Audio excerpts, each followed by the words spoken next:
এই দোয়া চেয়ে আমরা সকলেই যেন কিন্তু আশা প্রকৃতির তাৎপর্য আছে তাৎপর্য বহন করে যেন আমরা সকলে এগুলো আশা উদ্যাপন করতে পারি সেগুলো আমাদের সকলকে অপেক্ষা আছে এবং ইলেকট্রিক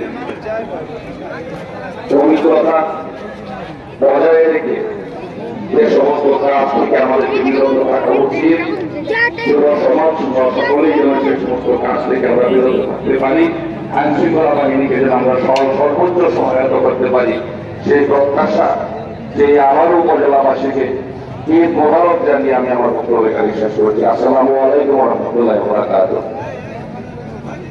ধন্যবাদ। এখন আমাদের সম্মুখে সংক্ষিপ্ত বক্তব্য রাখবেন আমাদের হোসেনপুরের গর্ব মাননীয় প্রধানমন্ত্রী বিশেষ সহকারী জনাব মুশিউর রহমান করিম সাহেব।